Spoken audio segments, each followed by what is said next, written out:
Cheryl Purdue has joined. Thank you, Commissioner Purdue.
Don Hotchkiss has joined. Thank you, Commissioner Hotchkiss.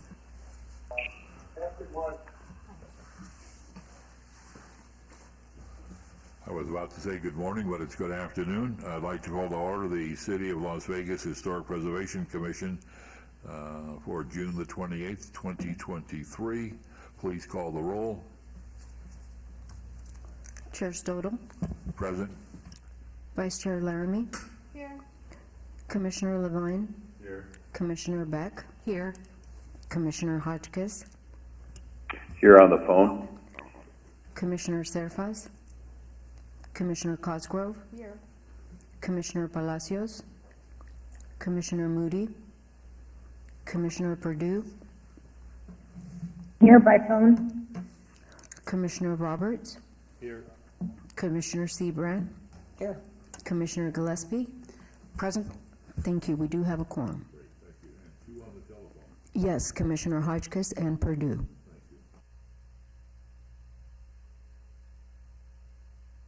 Your mic, please. I'm sorry. Agenda item number 2, announcement regarding compliance with the open meeting law. Has this meeting been properly posted? Yes, it has. Thank you. Move on to agenda item 3, public comment.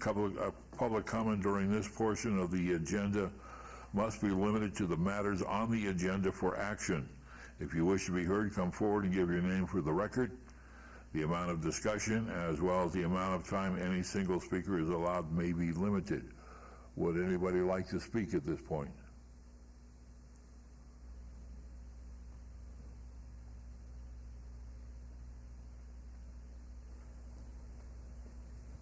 Welcome. For the record, please identify yourself. Hi there, my name is Christina Quattrone, Quattrone. It's not on the agenda today, but I would like to try to figure out a brainstorm an idea about how to perhaps save the Tropicana, maybe elected as a nomination for the historic preservation.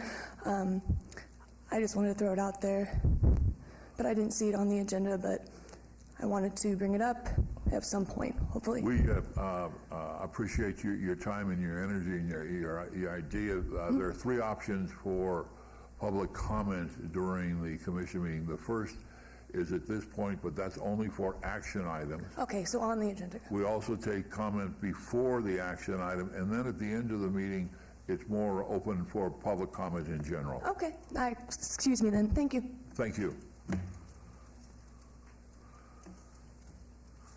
Agenda item number 4, chair announcements, and the chair at this point does not have any announcements. I would turn it over to staff. Is there any announcements at this point that we need to make? Seeing and hearing none, let's move on then to agenda item 5 for possible action to approve the final minutes by reference of the regular meeting of May the 24th, 2023.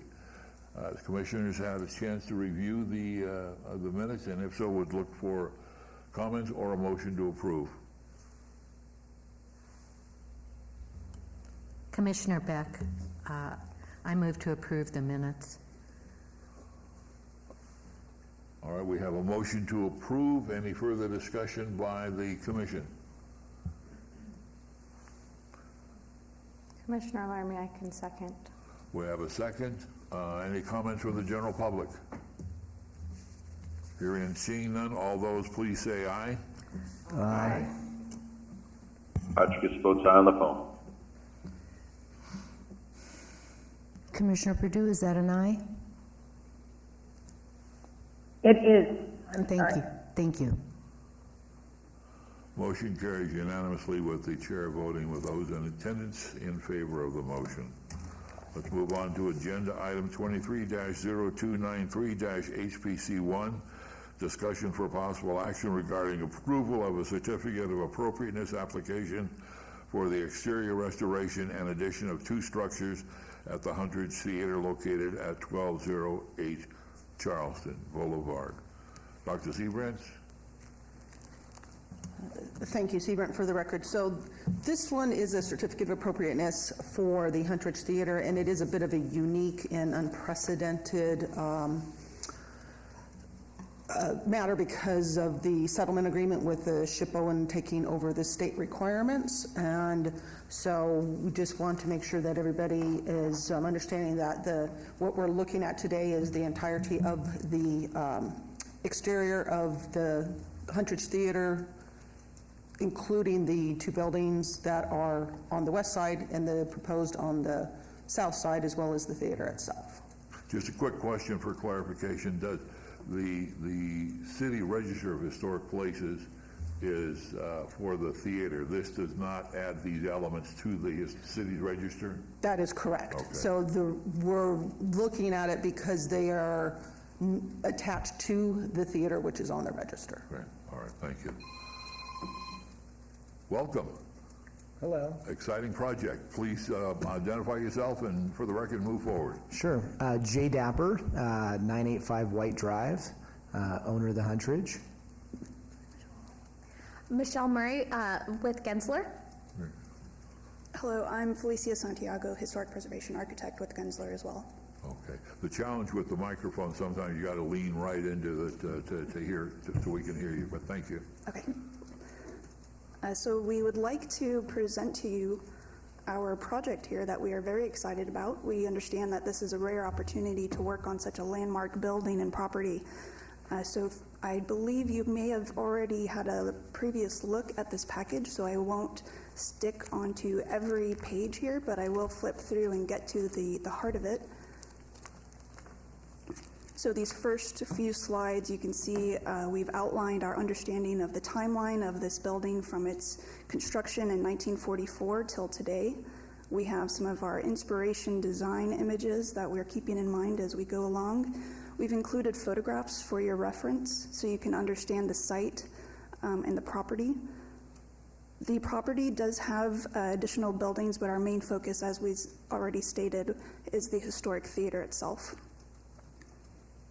So I'll quickly just maneuver through these images. If you do want to take a closer look at any of them, we can go back to them, but we do have some additions that we've highlighted in a diagram that's also included in this package, and we can talk about that once we get to it.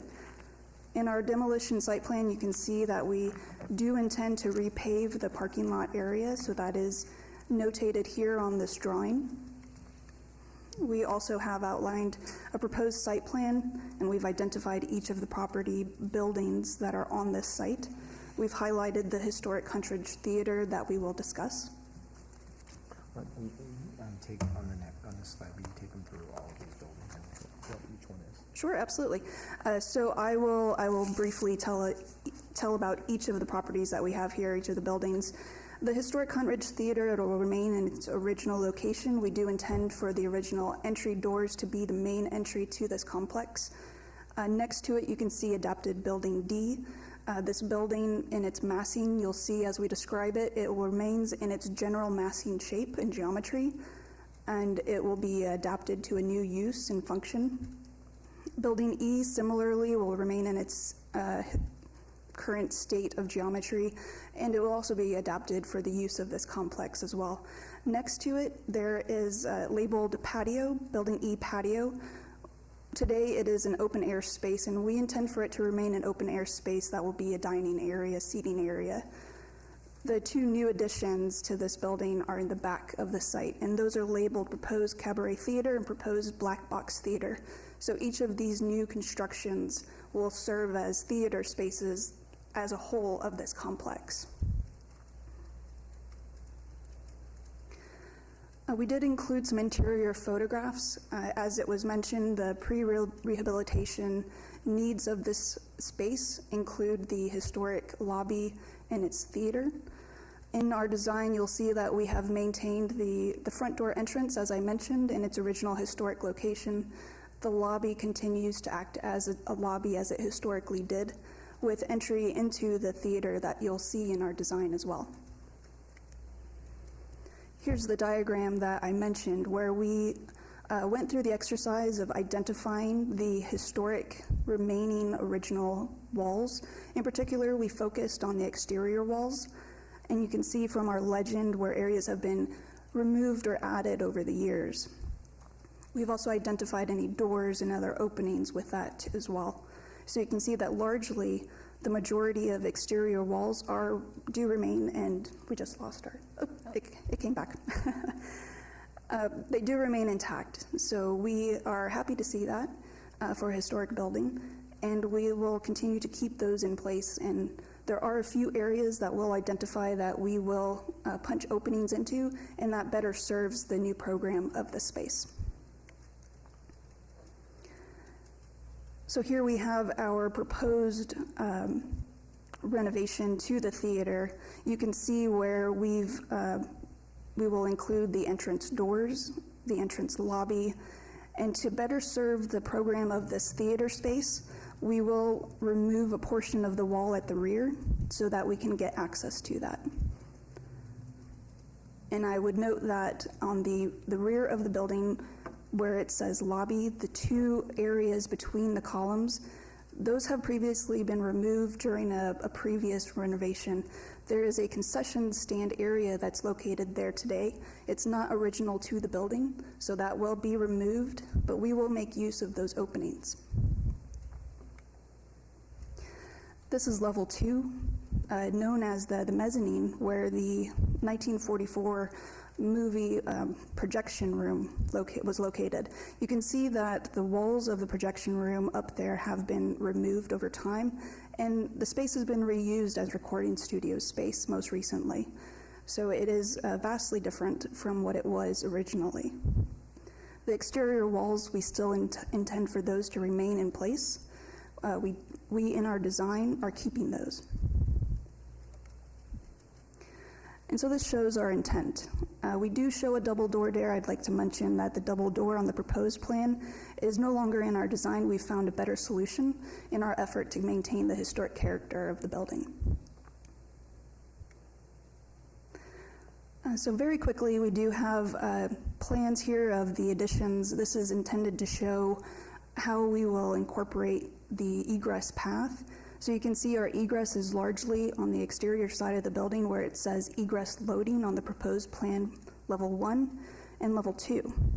We do have some additional restrooms that these areas need access to, and that's why we're going to provide openings on the upper floor to get them access to those restrooms. It's a requirement for our fixture count. So here we have our overall roof plan, and you can see that the theater is highlighted in this area. We do have some additional design elements that will go along with buildings D and E, and we can show that to you in the renderings. The cabaret theater and the black box theater are also identified here. So here, this is the front elevation of the theater as moviegoers did in the past, approach the building, and today the entertainment goers will also enjoy the building. So you can see that we've kept, in large part, the massing of this building. There's no additions to it on this front elevation. You can see that we've kept the main entrance as is. The additions that came most recently in the 90s from the roof that collapsed and the fly box that's also been added over the years will remain. It'll be reused for the theater purposes. We do intend masonry cleaning at this building on each of the facades. We are in the process of contacting a paint analysis and conservator so that they can better tell us what the paint colors were and give us guidance on maintenance techniques as well. So continuing for the building, now we have the building with its context of the additional adapted buildings that we have. Building D and E are shown, and you can see here the massing of the buildings.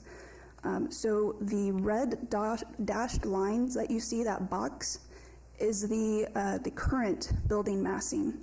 So you can see that we've kept to that as much as we can.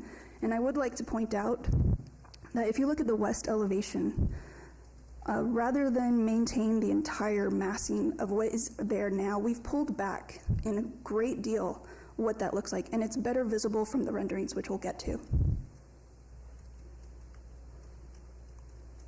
So here we're looking at the backside, and then from the alley drive on the east. Largely, we still keep all of the massing intact. You can see the cabaret and black box theater, their massing does not go above the existing roof line. We've kept that so that it maintains its visibility. And that main visibility that we're keeping an eye on is the tower. So that is a big landmark for the neighborhood and the community. We want to maintain that. So here's our rendering. It gives a much better, clearer view of what we're talking about with the massing, with the setback, and what we're trying to do with the additions that are there. You won't be able to see them from this view from the parking lot. They are intended to be hidden from sight as much as possible while still providing the programming that's needed. And this is the recess that I mentioned. This is building D from the corner, from the street. You can see that while we do have a second floor, which that space does currently have enough space for now, we've pulled back the roof. So it's an outdoor space with a pulled back roof that allows even more visibility for the tower itself. And this is the street view. So you can see that the overall massing of that space does keep more visibility for that tower from what we can see. While we are redesigning the skins of these buildings, the massing overall remains similar. And now we've rotated around to the other corner. You can start to see the black box theater and cabaret theater and what its relationship is to the theater tower. And it's still visible, which we've taken great care to maintain. And that is our last slide. We'll open it up to questions. Before, just a quick question. One of the challenges, or one of the filters that we are required to use is the Secretary of the Interior's sort of rehabilitation standards. And one of them is, when I look at this building from the front, will I be able to differentiate the original historical site and the additions, or will the general public think, oh, that's the entire thing is historical, it was all built in 42, 44? No, absolutely, you're right. Secretary of Interior Standards does have that implication there, and it's a wonderful one because it allows the public to understand what was there historically and what's been added over time, and we've taken that into consideration. So if you can see, I don't have a pointer with me, but if you look at this image here that I have up on the screen, and then follow your eyes to the left-hand side, there is a gap there. There, over the years, was an addition that continued, and beyond that curved wall, that's the lower curved wall I'm mentioning, That's all an addition previously, and there was an awkward addition to it of a block wall that combined the two. We're removing it in our renovation to give it more space as it historically was. That's one example on that side of it. On the other side, where we have our adapted buildings, we are taking into consideration the materials, and we will take into consideration the color once we find that out from the conservator. So those are all elements that we're taking into consideration. Thank you. And Mr. Chairman, to elaborate a little bit more on the question you just asked, so although we're treating the architecture of the Huntridge, the main theater building that we're talking about today, we're trying to really bring it back to its original 1944 roots. We have spent a lot of time making sure that the architecture of the buildings that surround it are very synergistic, but that also, just like you mentioned, it's not confusing like, oh, is this a part of the original theater? We want it to be cohesive, and we want it to feel like it's, you don't have a building next to something that looks completely foreign, but we're doing a lot of things, to get into like the nitty-gritty details. For instance, the building on the corner that you see on the slide right now, which is going to be a food and beverage building, little cues like the mullion colors will be different. Some of the stucco treatments and things like that will be different. What's the style of architecture that we're going for on? Streamline modern. Streamline modern. So that matches but isn't, a copy of our current architecture. So we've spent a lot of time developing several different types of, renditions of this, and we finally landed on this because we felt that it's, it's very respectful to the existing architecture, but it also gives enough distinction between the original theater building and then the buildings that were built thereafter. It's Mr. Dapper, I think you and I have seen a number of artist renderings of the Huntridge over the years, and we know what an artist rendering is. So that's just what it is at that moment. So it's really good to hear that you are taking this in consideration as we move forward to get the final designs and it goes up. Thank you for that. Further questions from the commission? We'll start at this end. Yeah, Commissioner Roberts for the record. Great job, guys. Everything looks really good. I like it. A couple questions regarding the additional theater spaces in the back, specifically to their specific locations and elevations. I know during the construction process, you need an extra, 6 inches over here, or extra 18 inches up here, or whatever. Just wondering how far along you are in the final planning of those exact height elevations and the corner landmarks of where those buildings will be. Absolutely, great question. I know myself, I've been the squeaky wheel in all of our design conversations. Maintaining that height level and not exceeding it has been the goal from the start. We've reviewed not only our egress for stairs, but also the heights that are needed for a theater to operate properly, for viewing from seating areas as well. And this is where we've landed, the shortest height that we can get in there and still be a working theater. Yeah, and then also just to even bring that a little bit further, so where we're currently showing the black box, the cabaret, heights, dimensions, all of those things, they're exact. So, I mean, the site has been surveyed, but then in addition to surveying the site, I hired a company called Locust that goes in and basically does a scan of the entire building inside and out that makes it unbelievably accurate as to what it is today. And so everything that's been designed new used that model in order for us to have that 100% level of accuracy. So what we represent when we go through these slides is exactly what we're going to be seeing from a height perspective, and then also where the buildings are laid out. Obviously, we're in, maybe you guys can give the board an update as far as where we're at as far as plans go, but we're very, very far along in our set of plans. And we expect once we go through this process, with the HPC. Then obviously we've got to also start our process, on the for the National Historic Register part of this.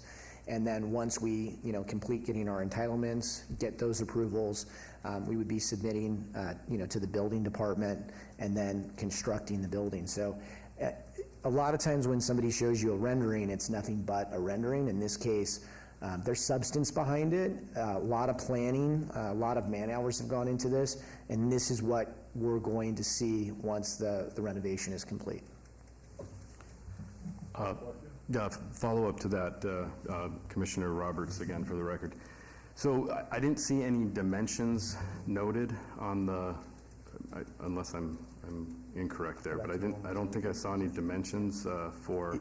Yeah. We have the height dimension here, but an offset from, where's our benchmark? Is it coming from the curb at Charleston? And is that, I know there's a lot of construction going on, is that curb going to be relocated? Or whether it be Charleston, or Maryland Parkway, probably more predominantly.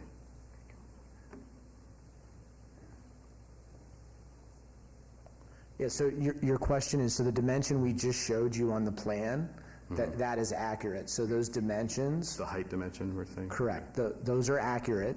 But when you say where is it measured from, so it obviously depends on where it is. The front of the property obviously drops down. So in the case of, because you specifically asked about the cabaret and the black box, so those are measured from the base of where those buildings will start. So, going from the ground up, if you go back to the slide of the dimension, so or the height. So when you look at these heights here, there's certain things. So yeah, if you look. You can see from the cabaret, which is bottom right-hand corner. Is that 35? 35 foot. Yeah. So we're 35 feet to the top of the parapet. Okay. And that would be, and in that particular spot, that would be measured, like if we were to stand out there today right, and measure 35 feet from the current, parking lot, that's how high we would be. And then the lateral offset from the curb, or from wherever, like the actual location of it versus the height, is that also, I don't think. Well, yeah, everything is being added kind of behind, so the existing buildings where they are today, so on buildings D and E, although renovated, will be in the same spot. There is a portion, so the one thing that we are doing, it's a slight reconfiguration, so on building E, the entrance to that is currently facing the street. The RTC has a large project that's going through. In fact, we're in negotiations with them. They want to take some land and some property, and we're kind of fighting that because we already have very small amount of land. But in order to not be in a position where the front door is, a few feet from a busy street, we're turning the front entrance to this back corner here to protect it a little bit so that you're not essentially stepping out onto Maryland Parkway. Other than that, though, from a building location-wise, you can't get any closer to the street because the building already is right at the back of curb. And so other than reorienting that where you enter that building, everything else is the same. And so, and I see that where you're pointing out there, you're talking about the identified adapted building E, but when it comes down to the cabaret and the black box theater, are those placements, those are solidified and we're confident that they're going to stay where they're at? Correct, and you can see where the property line is and the measurement to those theaters there at the bottom. It's also tied to the circulation that we need for them to operate. Okay. Thank you for that. And then one more thing to note, so we currently have a cell tower at the back of the building, which obviously you all know is not historic and hasn't been there since 1944. And I am in the very final process of hopefully negotiating them to move that to the far corner of the property, which will get that ugly cell tower, away from the building and kind of, to me, it like looms over the building, and I've always hated where it is. And so you can see that the proposed circulation is essentially right where that cell tower is. And so part of us adding the circulation, cabaret theater, and then black box includes the removal and relocation of that cell tower, as far away from the building as we can possibly get. Unfortunately, we can't eliminate it because there's a long-term lease in place, but we are relocating it so it's no longer looming over the top of the building.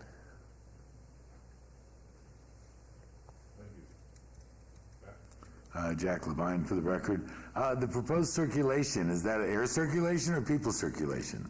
That would be for the people. That would be people? Yes. Okay. So that's actually, so you'll be able to get out of the original theater lobby into that proposed circulation to get to Yes. the black box and the cabaret? Yes, Okay. it's one of our main egress paths. It's also a requirement for life safety for people to safely exit the building. Okay. So it's one of our routes. I just didn't know how circulation was being used. Sure. What's the seating for like the cabaret and the black box? How big of a? So both the cabaret and the black box are both around 200 people. The lower level of the Huntridge is about, I think it's 650. Okay. And then the mezzanine has about, I think also 200. Okay. Okay, thank you. Yeah. Quick question before we go to this side is, will the adaptive buildings, will the doors or entranceways to the theater or to the proposed circulation area? No, they will not. They will have their own entrances and exits. Great, thank you. Questions from this side? Vice Chair? Oh, Just a comment, Mr. Chair. Please. Really appreciate the historical overview of the theater and all of your considerations in going forward. It's a really nice job, and best of luck with it. Thank you. Thank you. Vice Chair? Yeah, thank you. Commissioner Laramie for the record. So I just have a few questions, and I think if you go back to the exterior elevation, that's a rendering, that would probably be the best slide to look at, that all the questions could be pointed to on that. And while you're doing that, my first question is the exterior door that's added here, is that required for egress, or what's the use of that door? Which exterior door are you referring to? The new one that's shown, that's kind of just to the right, I guess, or if you're facing it left of the, not the marquee, the monument sign. So if you're referring, if I'm looking at this image and I use the tower as my landmark, and I look to the left-hand side, there is a door outlined that's an existing door. Further down is the opening that I mentioned. We're removing that non-historic addition of that block wall, and there are no other doors beyond that until the very end, which is also an existing door. Now, if I look at the other side of the tower, on the right-hand side, immediately those bank of double doors are the entrance, the historic entrance to the theater lobby. Continuing past the theater, and now we're looking at the new adapted building. The doors that you see that are the double doors centered on this building, those are new doors. We're going to remove a portion of the walls. This is a not contributing building to the theater itself, so we will be reskinning this building. And as I mentioned, that goes hand in hand with the material study that we're doing to differentiate the two. Yeah, okay. So, because I just saw on the level 1 site plan that kind of middle door is labeled red as a new door, so that's just mislabeled then?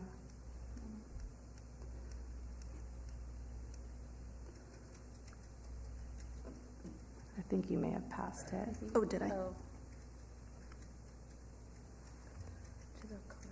Here. So like in the middle of that front facade, it's a red door. I don't see a red door. Where are you talking about? So At the top. the one that's right under the S for 2023 existing condition? Yeah. So that's the existing condition. So I think I see what you mean. It's a single door that's outlined in red. Is that the one you're Yeah, mentioning? and just on the key, it looks like the red door means an added door or window opening, but it's really an existing door. Right. Okay. So I believe you're right. I think we do need to take a closer look at the location of that door, if it's moved, and that may be what this one right here. I think it may have moved, but we'll double check that door and make sure of it. But we do intend for that door to remain where it is, where we see it today. Okay, perfect. That was my concern, is that we weren't creating new openings that were, front and center. But if that's an existing door, then, I don't have any issues with that. Okay. And I'll also mention it will be locked in place. It won't be a usable door. We intend for the restroom to be located beyond that wall. Gotcha. Yeah, but it will remain just locked in place. Okay. And then, I'm sorry, if we go back to that other slide, there's kind of like just this little rectangular element that's hanging out just to the right of the monument sign above the barrel roof. And it shows up on some different elevations and renderings. Can you tell me what that is? Sure. So if we're looking at the monument tower, immediately to the right-hand side on the upper floor, there's the wave wall that we see existing today. Are you talking about immediately above it or to the right? It looks like immediately above it. Immediately above it, we have, there's a little bit of the existing roof that we can see. What's beyond that, I'm not quite sure. We'll need to take a look, but let's see if we can, just while we're here, see what else it could be. Oh, is that? Yeah, egress? it shows up there. An egress penthouse pop-up? Oh, it might be for the elevator. So we believe that's for the elevator penthouse for its operational use. Shaft, okay. Okay. In the front view. But we'll double check it and make sure that that's what it is and not just a misreading of our rendering. Perhaps a wall is just rendered too tall. Okay, I was concerned it was, maybe a placeholder for like a future sign that was like cabaret here or something like that, which I think would be competitive. But if it's, a logistical need for the elevator or something else operational, that's understandable. And then my last question was, could you go over, just kind of describe the signage intent of I think it was building E here where it says tenant, and you kind of have that striping and the tenant sign. Is that intended to be fully lit, or what are the materials there? Because I do have some concern that will compete with the historic marquee sign. Yeah, it will. It will be a lit sign, and we'll also have another on the side, which we're not showing it in the rendering, but we'll have an actual a hunterage sign on this small tower that you see here. So you'll have a couple of signs on this building, and then you'll also have some lit signs on the back building as well. Okay, so my comment would be to look at that piece and potentially pull back some of that lighting so that it doesn't become a more prominent feature than the historic marquee sign. Otherwise, I think everything else you've presented is beautiful, amazing. I love what you've done with the old post office building, that you shortened the height. I think that was a great move, and it's really a great design and a great restoration and adaptive reuse of the Hunterage Theater. Thank you. Further questions, comments? I got a little more over here, if you don't mind. Commissioner Roberts, again, for the record. One thing I forgot to ask about was at the front entrance, there is a pretty beat up terrazzo flooring with a letter H embedded in it. Yeah. I believe that's original. Yeah, we plan to restore it. Nice. Yeah, so we believe it's original, and the plan is to restore it back to original. Actually, if I may, I'd like to flip to the historic drawings real quick. Please. Because I think that may help understand what was there originally in 1944. So here you can see, if you look at the lobby area where we enter in at the outside, we've dashed in the original ticket booth. So when we revisited the site to take a closer look at this space, we do see the H currently in the ground, and we believe that's the approximate location of where this ticket booth existed. And it was, once it was removed at that point in time, it was then poured in as most likely, and this is just a guess, but to fill the space that was there rather than try to use something different. Did you have any, what's your best guess as to when that ticket booth was removed? I've actually never gone through that research myself. Sure, I don't know the exact date of it, but we do know that in the 80s there was a large renovation to the exterior entrance area, so that may have been at that time or earlier. Interesting. Thank you for that. The other question that I actually wanted to ask is regarding during your presentation, you said you were still looking at redesigning the skin of the building or of the adjacent buildings, I would presume. What are you leaning towards, and when do you expect to have final decision on that? Yeah, no, we do have final decision. So what we're showing you today is what we're doing. So what she's talking about, so there's some very small just details. So what you're looking at today, and actually if you go to the rendering or the elevation of the building in the corner, or maybe one more.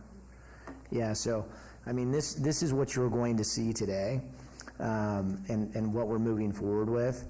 The details are more like, for instance, on the columns that you see that are in between the storefront. What materials, do we end up using there? Tile, steel, things of that nature. So we've started to select those things, and part of the research that Gensler is doing is making sure that it's matching that architecture that we talked about, the streamlined, modern architecture, making sure that it's period.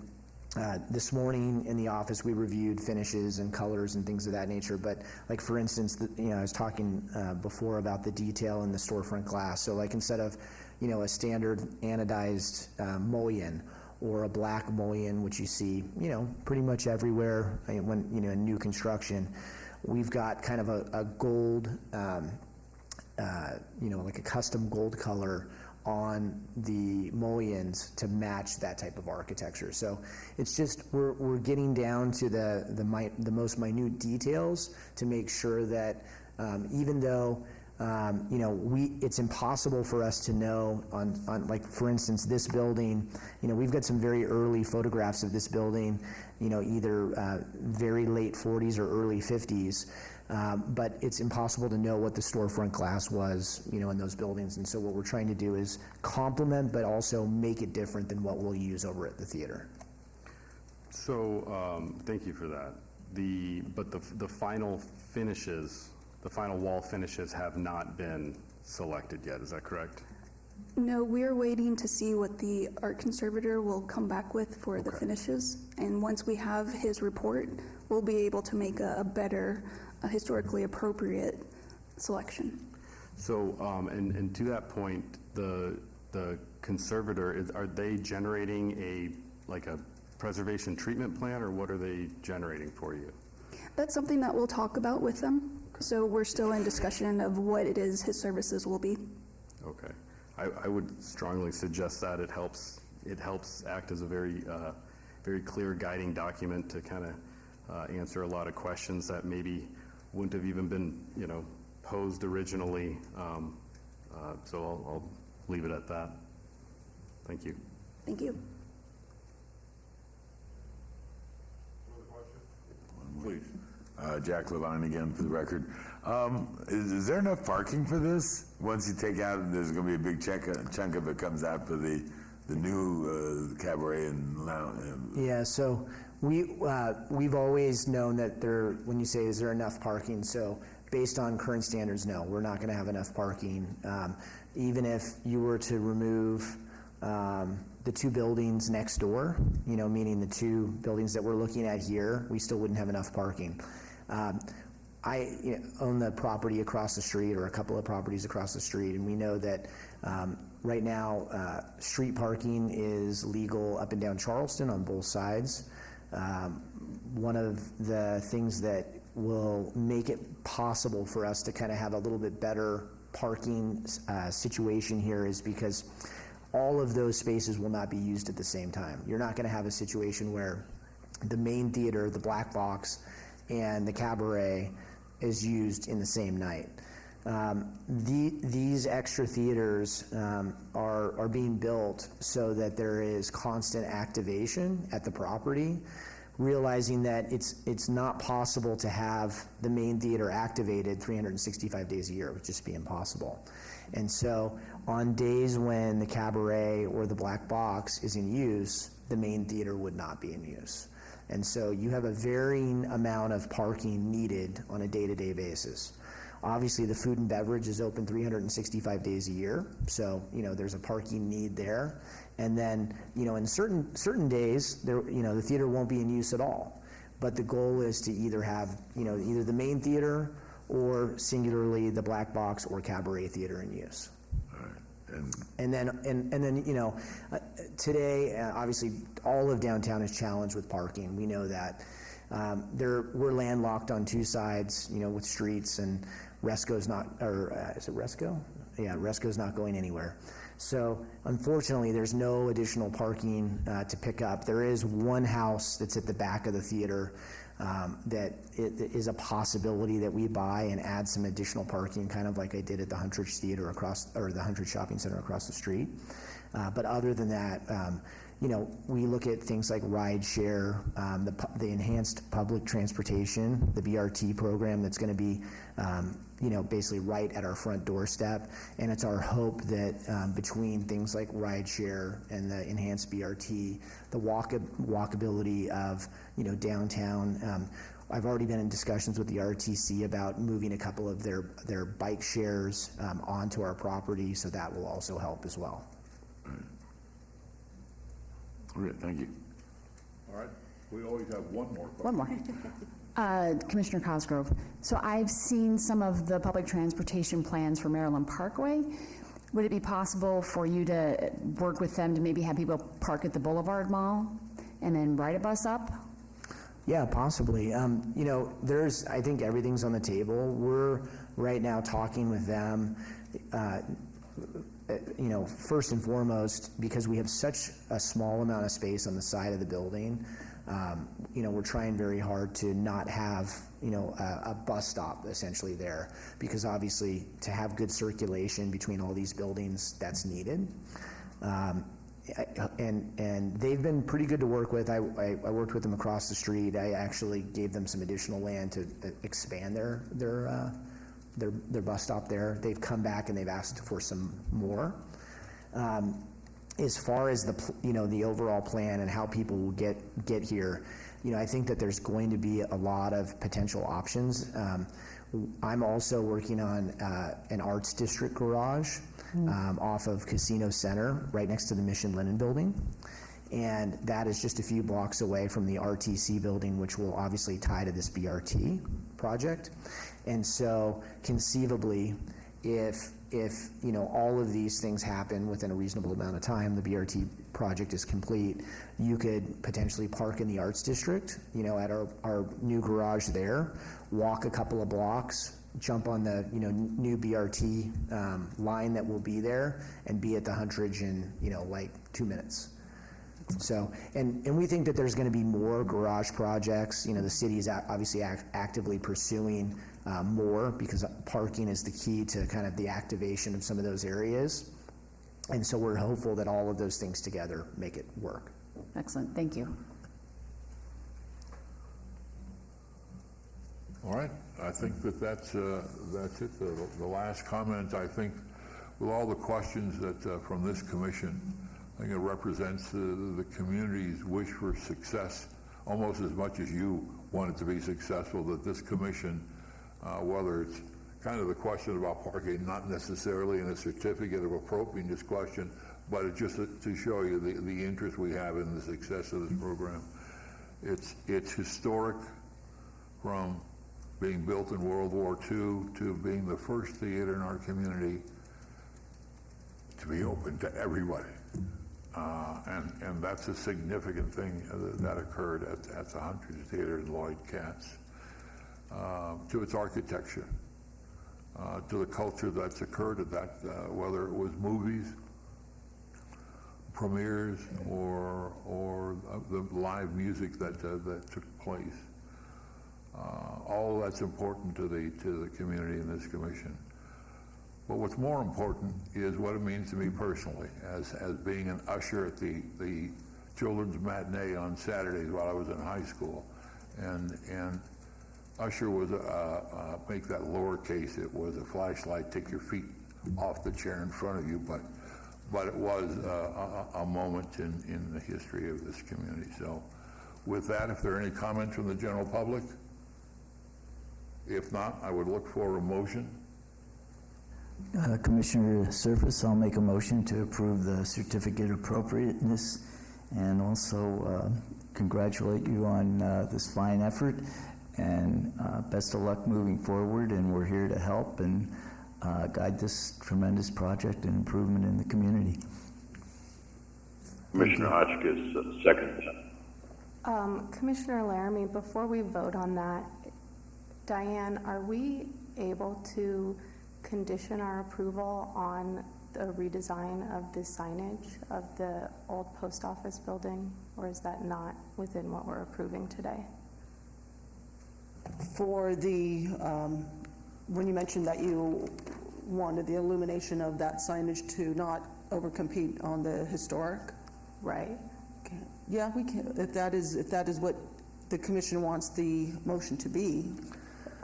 I'd like to put that up. Yeah, I'm Commissioner Laramie. So the other signage is going to be lit signage, and it's not going to overpower. In fact, I mean, one of the reasons that we lowered, the facade of that building was for that very reason. But I cannot make a commitment that I'm not going to have illuminated signage. I appreciate that, and my ask is not that it's not illuminated. I just think that the size and the mass of what's shown as illuminated is too much and will overpower the marquee. So I think that particular element can still be illuminated, but shouldn't be illuminated in its current rendition. Yeah, the size that we're showing, so based on city standards, based on the facade square footage, and the sign that we're showing is actually like half the size than what's allowed. So again, I mean, this is at this point, we don't know who the tenant is. So this is really putting the cart before the horse, because I don't know how many letters will be in the name of the tenant that will occupy that space. But generally, signage is one of those things that we go through, an entire other submittal process. So for me to commit to something where I would say that it's going to be, different than what we're showing today, we're not going to have a sign that's going to say tenant. And, I understand that. Let me just interrupt you quickly, because maybe we're having a miscommunication. My understanding from when we talked before was that these horizontal stripes that are coming completely around the building are going to be lit. Is that not the case? It's not the letters that bother me. It's the horizontal striping. That's not accurate. Yeah, those. Go ahead. So the striping that you see is representative of our material idea. So it's a diagrammatical image of what it will be, but it will not be lit. There's no integral lighting to the material that you see of that wraparound. The sign itself, just the words tenant, may be lit depending on the tenant's needs. Okay. The tenant signage itself is fine. So, my condition would just be that the rest of that header piece is not lit and does not become more prominent than that historic marquee. Yeah, so I think that's just a miscommunication. So there's no intent to light anything there. That is building facade, non-illuminated, and the only thing that will be illuminated is the tenant sign. Okay.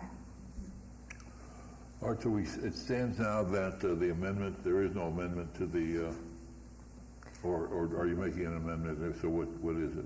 No, I'm not making an amendment if we're all in agreement that that's just building facade and not additional signage pieces. Right. Yeah. We have a motion. We have a second. Further discussion by the commission? I just wanted to kind of add on to that for Commissioner Laramie. as tenants come and go, as I would expect that they would throughout the life of the property here, is this going to be something that we would be allowed to revisit, because this is an adjacent and contributing property, so that if, you know, first tenant is like Bob's and it's small, and the next tenant is like, you know, something huge, or is requested to be that, would that be something that we would be able to review at that future time? Well, I think that any change, a significant change, the question would come up, does this compete with the 100? So that question would, if for example, if there's a business that's called Bob Stolow's Restaurant and Gambling Parlor and Dance Hall, probably that would compete. Correct. And so that would come through some filter. So the answer to your question is yes, it would have to be taken into consideration. Okay, thank you so much for that. Again, we have a motion, we have a second. We're getting ready to vote. Yeah. All those in favor, please say aye. Aye. Hotchkiss votes aye on the phone. Commissioner Perdue, is that an aye? That's an aye. Thank you. Motion carries unanimously with the chair voting with those in attendance. Congratulations. Look forward to the next progress report. Thank you very much. Thank you. Thank you.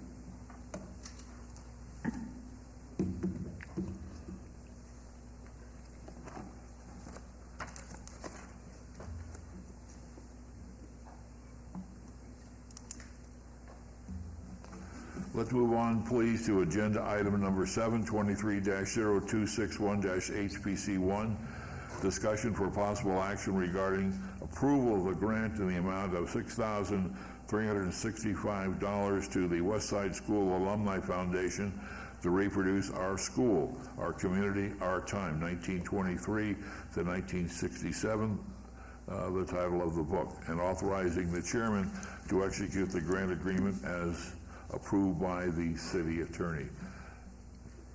Dr. Seabrand? Thank you, Seabrand, for the record. So this is part of the Westside School Centennial Celebration, and part of that event is, of course, this board approved the land acknowledgement portion of that event.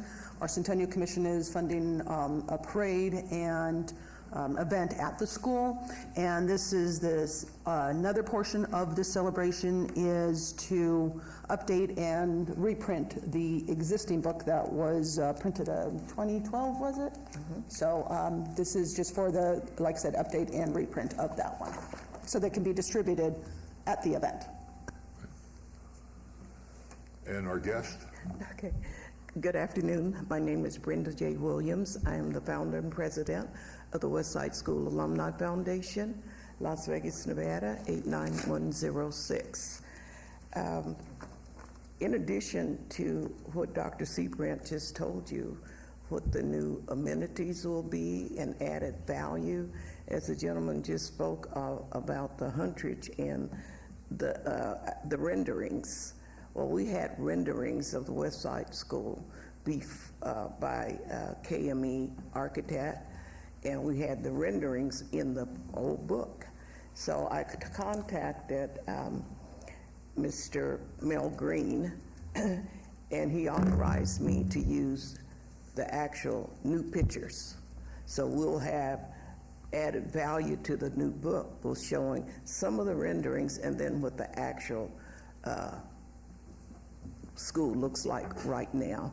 So I thought that would be of great interest. And another thing that we added that is of interest, I believe, would be the Legacy Park, the West Las Vegas Historic Legacy Park, where several of the alumni, including myself and my husband, were inducted into that park.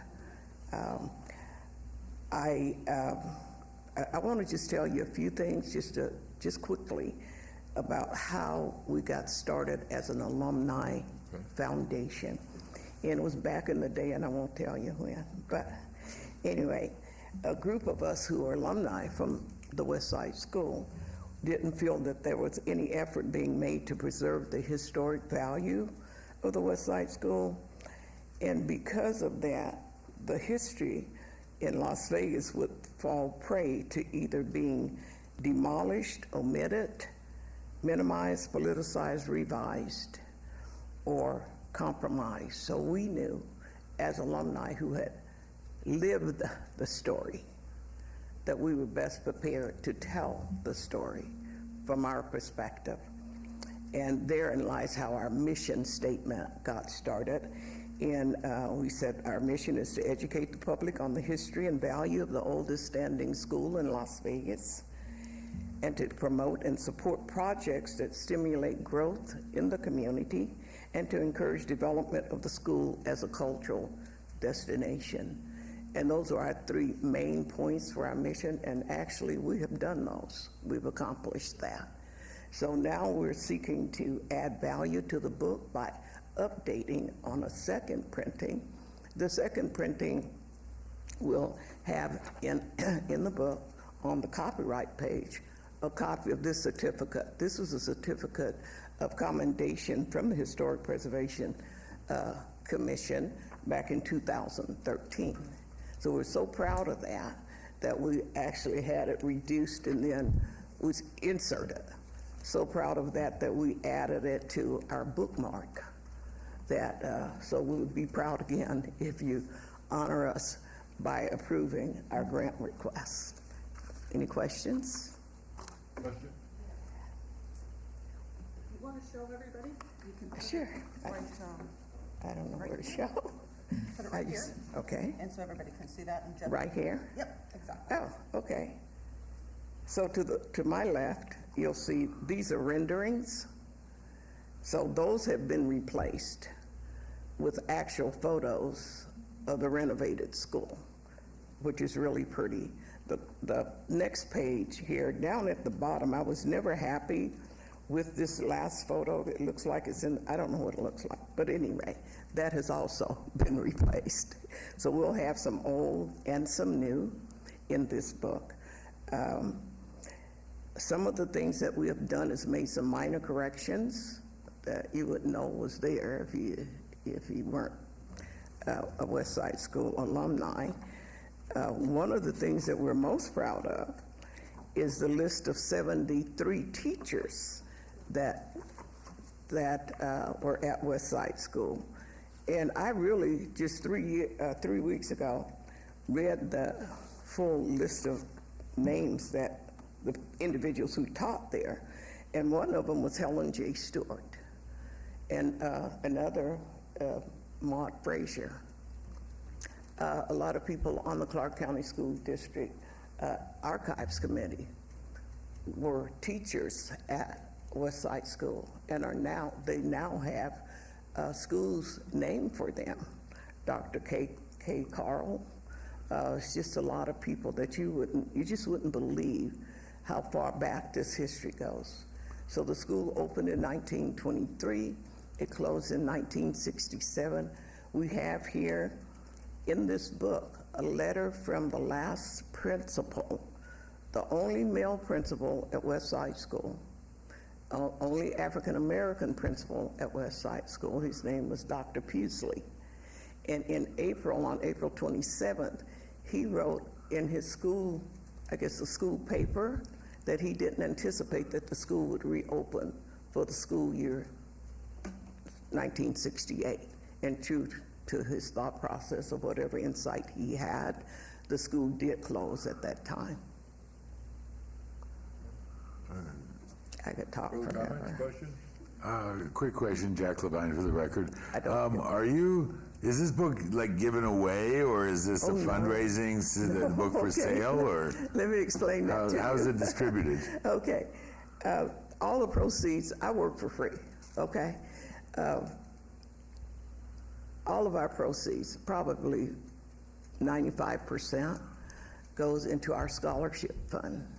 When we started out when we did the inaugural party invitation to the book, we had a luncheon, and that day we walked away with $7,000 people bought the book.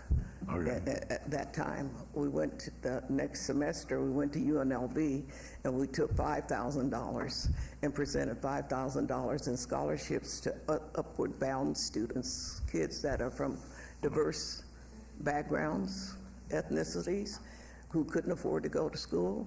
Excellent. So we help them, and that's what we do. All We right. don't So the just- book, but we the book just- will be sold at various functions and various events, and. I'm sorry. But the book will be sold at various functions or events, or. Oh, absolutely. Okay, yeah. great. Yes, sir. All right, Yes, good. sir. Yes. And now it's kind of like a word of mouth. Everybody knows. Well, if you want the book, call this person, and it goes like that. We have an awful lot of families who now are aware that their mother or father's in the book. So we're selling them like at 10 books at a while. Now we only have 39 books left. Last month we had Then it's over definitely 70. time for a reprinting. Yes, yes, yes. This is not only a reprint, this is an update. I'm sorry. This is not just a reprinting, it's an update. There's a lot of new material in here. If I heard you correctly, I got hearing aids yesterday. I put them in this morning, and I can hear myself walk across the floor, so I had to take them off. That's not funny, but it is. You said about what, sir? Well, this book is in reading what I was one of the fascinating little tidbits was the first teacher, one of the first 4 teachers that were at the school, at the West Side School. Her name was Miss West. Oh, yes, Margaret Welch. Yeah. As a matter of fact, Miss Welch was my... No, Miss West. Oh, you said Miss West? W-E-S-T. She is in this book, I know, because I just saw her name the other day. Well, just a coincidence. Yes. Well, we do have a motion. Do we have a second? I'll second. Or where was the motion? To approve. Mr. Chair, I'll make a motion. I don't believe we made a motion yet. Am I correct, Rebecca? I'll make a motion for approval of and incidentally, it's Commissioner Surface, possible action approval of a grant in the amount of $6,365 to the West Side School Alumni Foundation to reproduce the Our School, Our Community, Our Time, 1923 to 1967 book. And best of luck. We have a motion. Do we have a second? I'll second. We have a motion from Jack Levine and second. Further discussion? General public? Hearing none. All those in favor, please say aye. Aye. Aye. Commissioner Purdue. Hotchkiss votes aye on the phone. Those opposed? Motion carries unanimously with the chair voting in favor. When will we see the new books? Well, actually, that was a question that I have. I have engaged a book printer, but our books would be printed in South Korea because we can't afford to have them done in the United States, of course. And in order for us to have the books by the centennial celebration that we're planning, which is September the 30th, I would have to give him authorization to go ahead and get the book started getting printed. It's already prepared. He's just waiting for me to give him money. And I said, I can't do that because it's a reimbursable grant. I can't pay you in advance of getting authorized to do so. So it's kind of like ASAP, is that we need that. I don't know, Dr. Seabrant, you can better address that. So, Stephen, for the record, we'll take care of that administratively. Great. It'll I'm sure move forward. it'll be taken care of as Yes. quickly as possible to meet whatever deadlines we need to do. So look forward to getting a fresh copy. Oh, absolutely. Right. Everybody can get a copy. Thank you. Okay, thank you so much.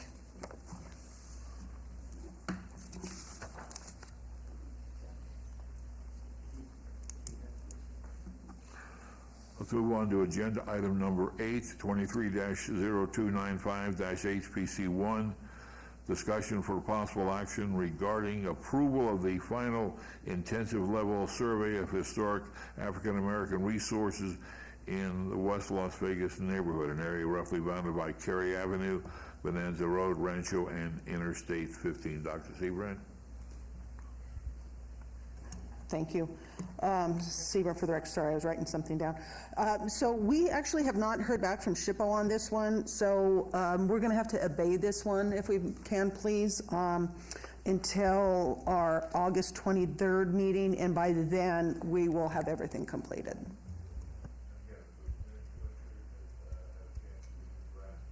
Your mic, please.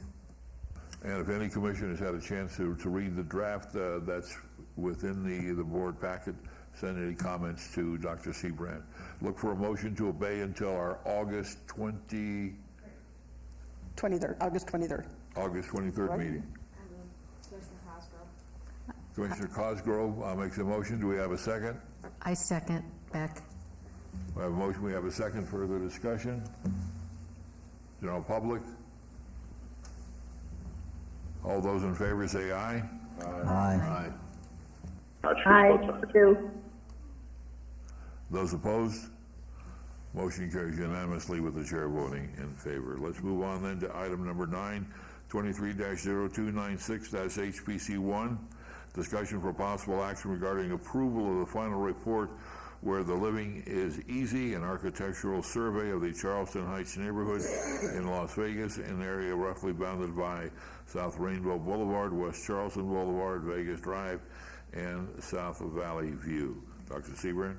Thank you. So now this one has been reviewed by SHPO and is complete, and we have our representative from Katz Environmental, who is our consultant for this project, here to give us the final report. Welcome. Thank you so much. So the final report, all of your comments have been incorporated into it. SHPO had a couple small edits that we also incorporated, and otherwise it is ready to go. So I'm just here if you have any other questions.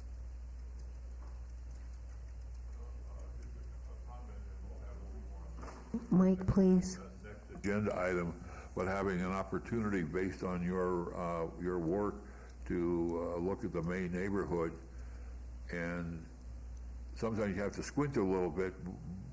On the other hand, once you see the architecture, and then all of a sudden you can identify that was an exciting find, and look forward to more work in that area.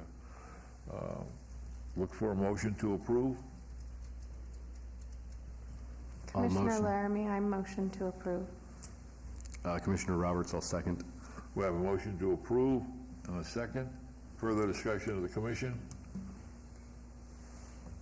General public? Hearing none, all those in favor say aye. Aye. Aye. Commissioner Purdue, aye. Hotchkiss votes aye on the phone. Those opposed? Motion carries unanimously with the chair voting in favor. Let's move on then to agenda item number 10. This is HPC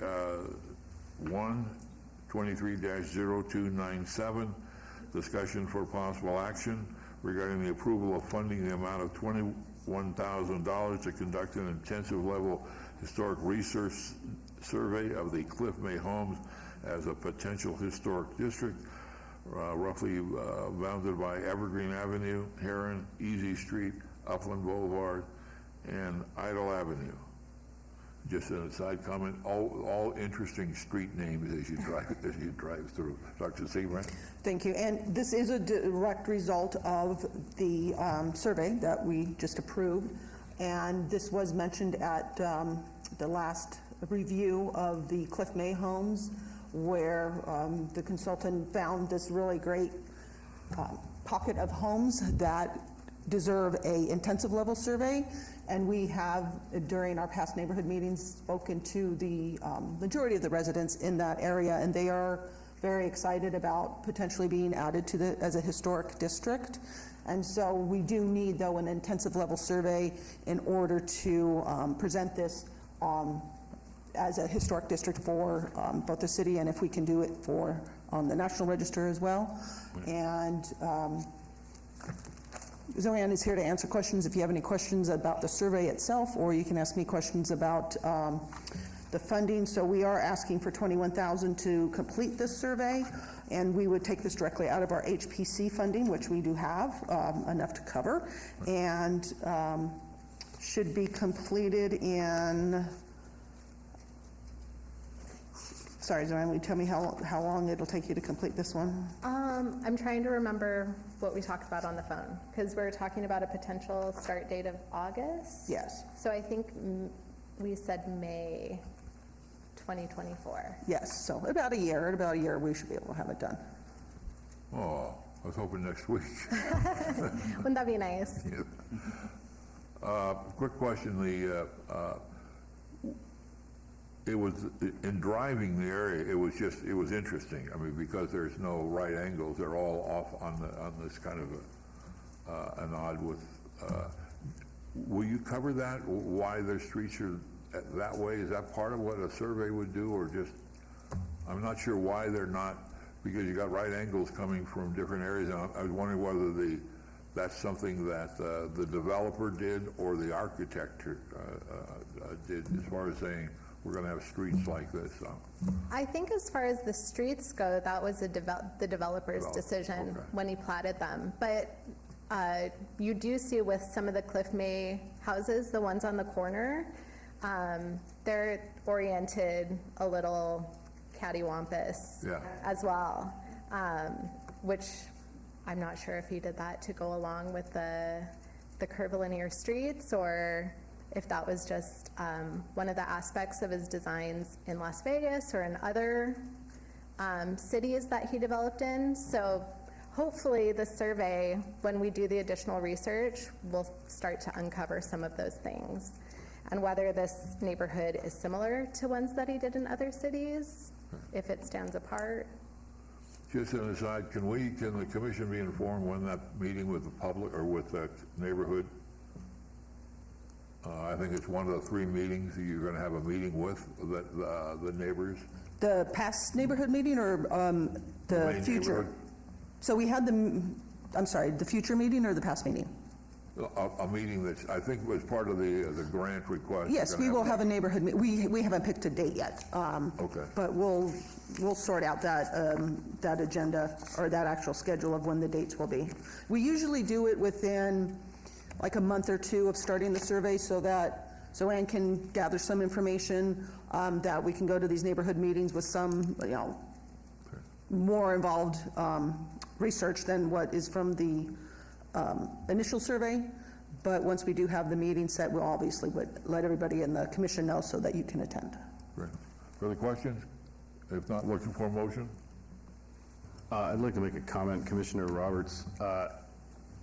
I think it's great that we're doing all of these surveys. It's totally needed for our city and just the valley in general.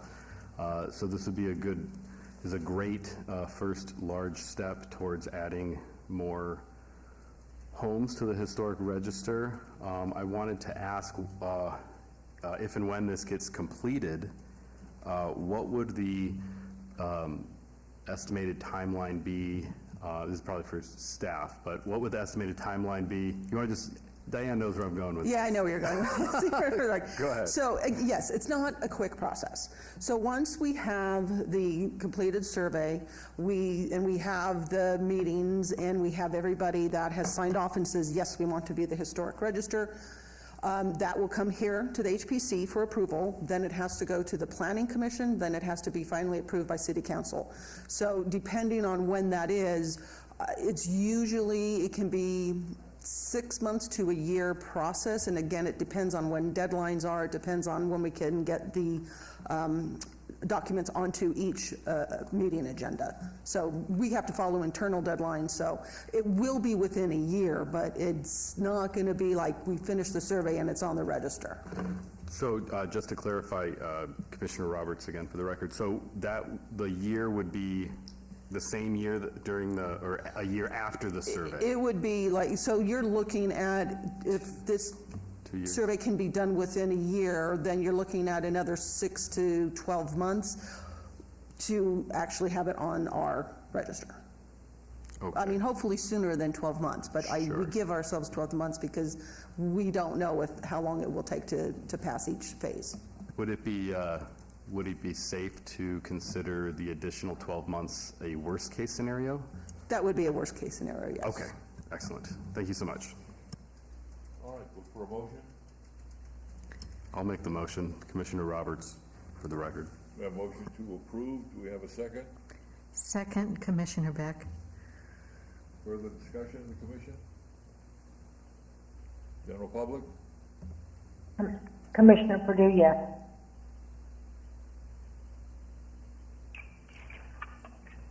Commissioner Hotchkiss? Yes. All those in favor say aye. Aye.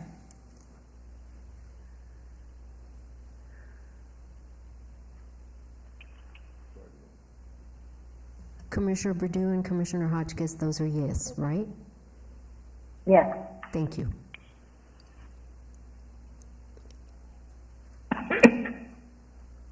Commissioner Hotchkiss? Hotchkiss votes aye. Thank you. Motion carries unanimously with the chair voting in favor, and look forward to the report. Thank you so much. Next item on the agenda is 11, 23-0298-HPC1, discussion for possible action regarding approval of a certificate of appropriateness application for the replacement of an original weeping mortar brick wall on the property located at 1302 South 6th Street. Dr. Seabrand? Thank you, Seabrand, for the record. So we're very excited about this one. It's item 11 and item 12 are related. So the first item is the certificate of appropriateness for 1302 South 6th Street. Excuse me. If you're going to discuss them both, will you read number 12, please? Well, they will require two different motions, though, because we need a motion on one. Can we do that? But if they're related, you can discuss them and take. Oh, okay, each yes. motion. Sorry, can you read that in, please, Chairman? 12.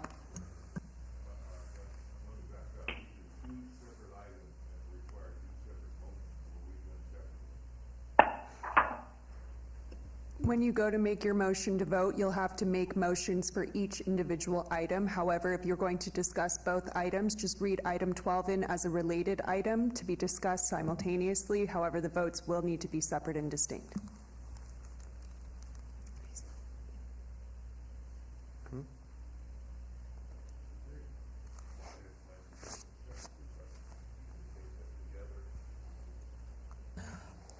It's, Chairman, whatever you would like to do. Either way is fine. Excuse me. Chair. Excuse me, Chair. One is for a certificate of appropriateness, and the other is for funding that. So let's just take them separately. The first one is 29-028 HPC1, and this is for the discussion of a possible action regarding a certificate of appropriateness application for the replacement of the original weeping border brick wall located at 1302 South 6th Street. So the purpose of this is a certificate of appropriateness. Dr. Seabrand? Thank you.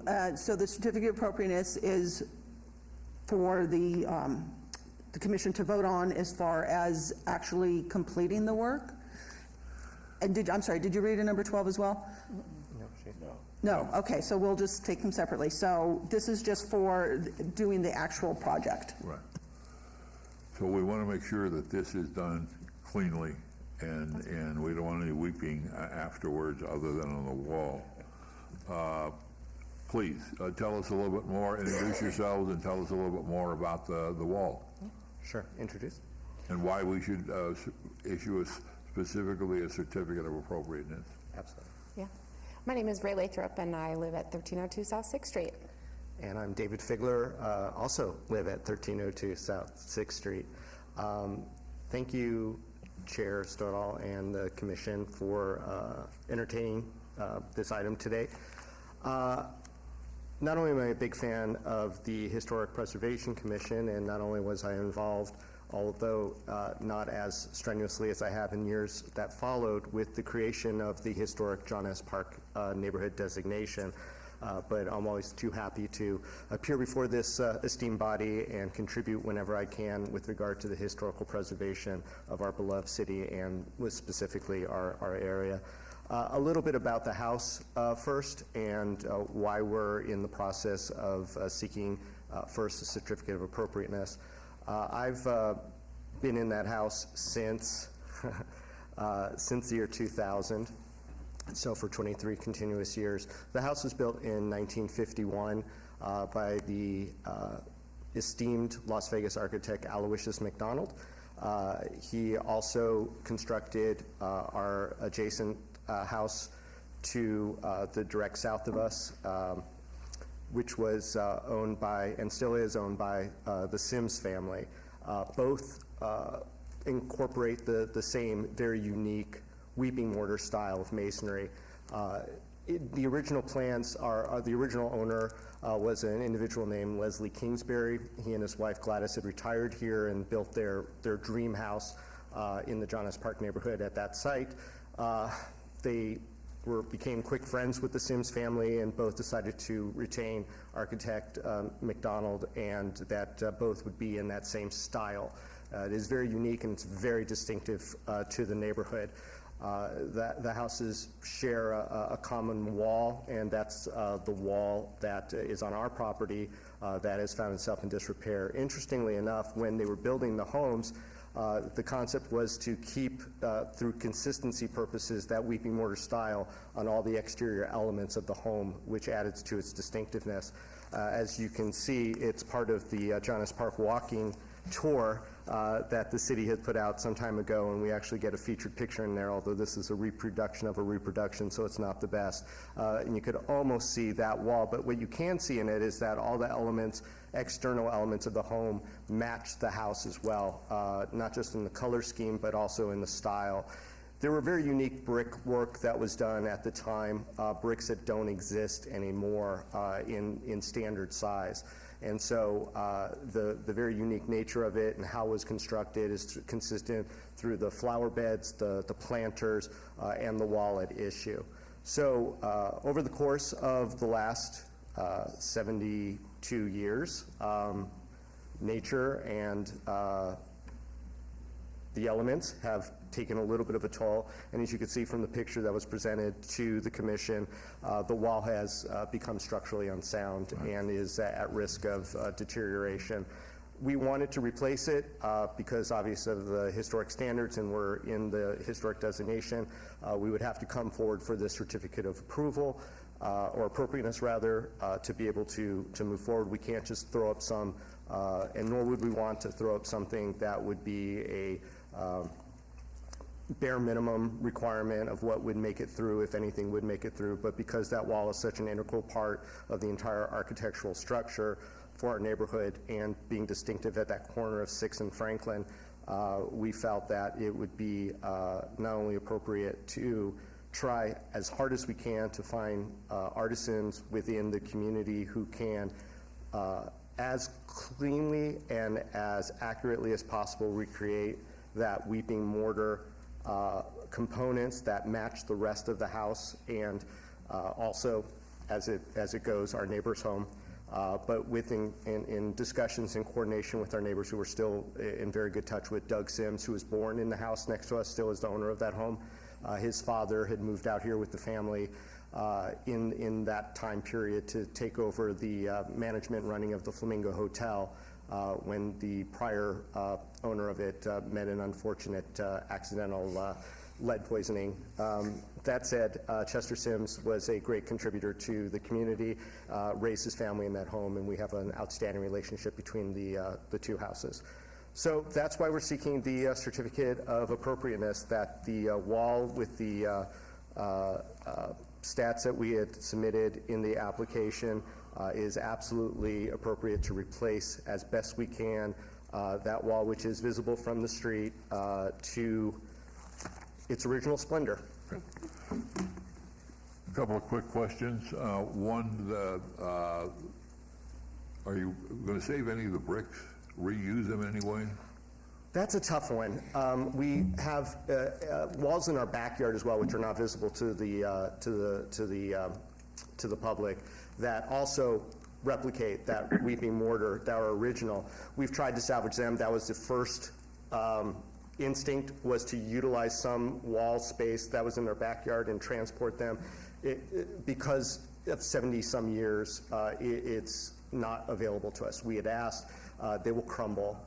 And so whatever we can do with them to incorporate them somehow, we've tried to think of a bunch of different things. There just doesn't seem to be anything readily available. We do often, whenever an element of the original house has to be for functionary purposes, taken out or repurposed, we try to incorporate that in, and we have, with a lot of the materials that were original are still in our house, just in a new form. But those bricks, I think, are unfortunately going to have to be hauled away, unless you could think of some other purpose, and we would gladly donate them, especially if somebody wants to haul them for us. Well, but we thought about that, Chair, and to our chagrin, we'd have to start from scratch. Will the bricks be of the same size? Yeah, we have, Ray Lather for the record, we have obtained several quotes from construction, specifically cement and concrete companies. The quote that we have and we're working through includes resizing standard bricks from 16 inches to 12 inches to match the original. So yes, there will be a lot of work that goes into making sure that this is as accurately matched as possible. One of the challenges is going to look like a brand new wall. I mean, and there's not much you can do with that. Correct. We are going to have to remove all the vegetation on the wall on each side. Okay. And so that alone is going to make it very noticeable that it's not as 70 years old as the rest of the house. It will be repainted in a color that matches as best as possible as well. Other questions, comments? If not, look for a motion, please. Go ahead. Just because it's David, how dare you come before us before you actually do the work? We're very pleased and honored to see that actually happen. Thank you very much. Okay. We'll just leave it at that. Well, I mean, I could respond. I love it. Look for a motion. I got a quick question, actually. You have a question? Please go ahead. So are you, the company that you, concrete company you said, are they going to be recasting, like custom casting these, or how are they going about that? Yeah, no, the work is to actually purchase the bricks and then resize them. Just cut them down, cut down full-size bricks? Yep. Unfortunately, we were told that the 12 by 4, which is the size of the current brick that we're going to match, is no longer like a standard brick size that you can buy. Right. So we're doing the best work we can to make it exactly the same. Right. And a lot of that goes with the styling, which is quite unique, what we call the weeping mortar, and to be able to replicate that. And we've seen samples of their work in other parts of the downtown area, and they're really good at what they do. All right. Jack Levine again. Actually, the material was generally called slumstone at the time. Yeah. And it's a solid concrete block, like a brick, but made out of concrete. They're very, very heavy. Readily available still at 4x4 by 16, so I can see why you need to have them saw off 4 inches off of it to match, which I applaud that you're doing that. But just for the record, that's called slumstone, is the name of the material that was used in those walls. The back of my house is built the same way. Yeah. Motion? Oh, I move to approve. Do we have a second? I'll second. We have a motion, we have a second. Oh, I'm sorry. Other further discussion? General public? All those in favor of the certificate of appropriateness, please say aye. Aye. Commissioner Purdue, aye. Commissioner Hotchkiss votes aye. Motion carries unanimously with the chair voting in favor with those in attendance. Let's move on then to the next agenda item, which is item number 12, 23-0269-HPC1, discussion for possible action regarding approval of a grant in the amount of $5,600 to David Figler for replacement of the original weeping mortar brick wall located at 1302 South 6th Street, and authorizing the chair to execute a grant agreement as approved by the city attorney. Dr. Seabrand? Thank you. So this is the one we're excited about because this is the bricks and mortar grant that Mr. Figler is the very first to apply to. So, And it is bricks and mortar. it is exactly bricks and Literally. mortar. And it is obviously the same item that you just heard as far as the wall itself. There we go. Thank you, Jeff. So the wall itself, and this is, of course, we have the requirement of the matching grant, and the applicant will be matching $6,400 to the commission's $5,600 for this project. Okay. One question, maybe Dr. Seabrand or the applicants would know, are there other walls of weeping mortar in the John S. Park neighborhood that may also fit into this category? This is Ray Lathrop for the record. There has recently been some discussion from other homeowners looking for contractors that do cinder block wall replacement and potential, but I don't believe that there is much other weeping mortar in the neighborhood. Okay. No, It's definitely a unique style to the era. Yeah. If they see the work that's being done here to preserve part of the neighborhood, maybe we'll get some other applicants, which would be great. That'd be great. We intend to share this process with all neighbors. Commissioner Laramie, I was just going to add that there are a handful of structures in the weeping mortar style, but I don't know if there's a lot of exterior walls where the weeping mortar extends to that are left. David Figler again. It was just a design element that they really were excited about. We found a lot of the original correspondence with the architect in the house, buried in a little alcove in some of the original design plans, and they wanted it consistent throughout all the exterior, which is really wonderful for us now, looking back 70-some years. It would seem to me that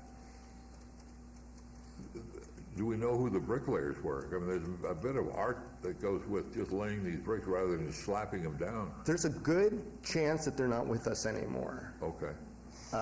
Since the project was in 1951, or 1950 actually, completed in 1951.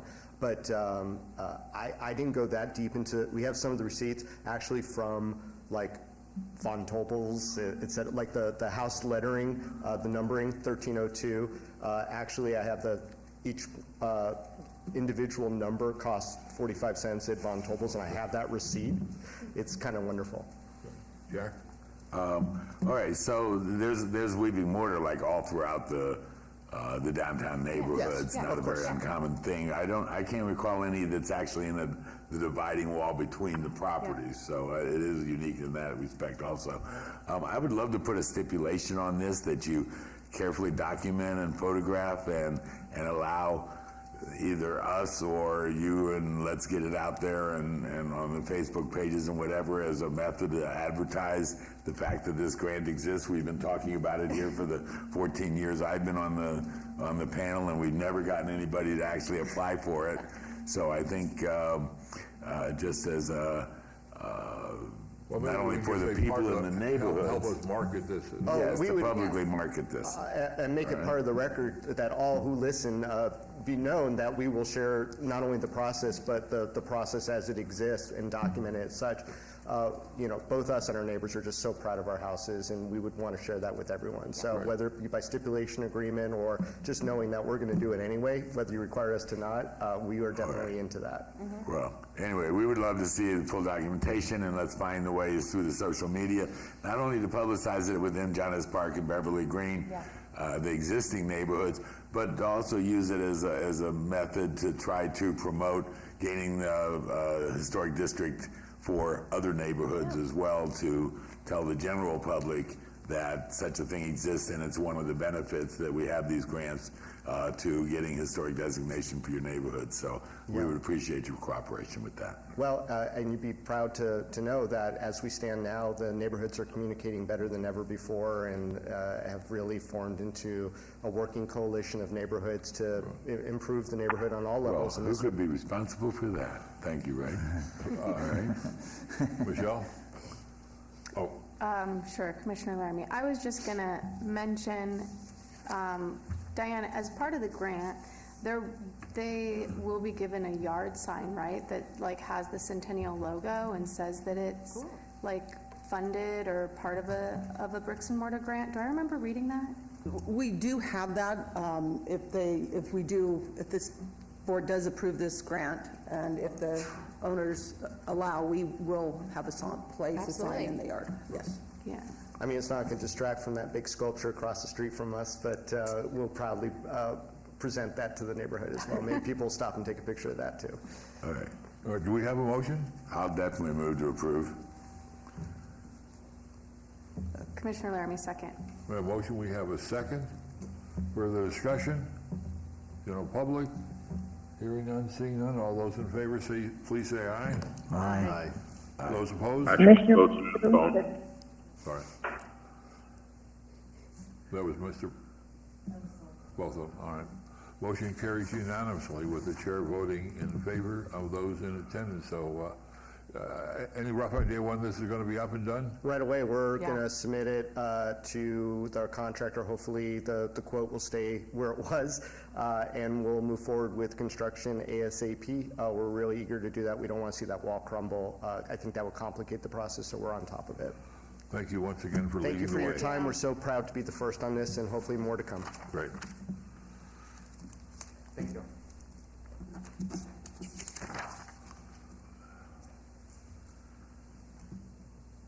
Item 13, report by Community Development Department regarding the director's update. Do we have any director's update?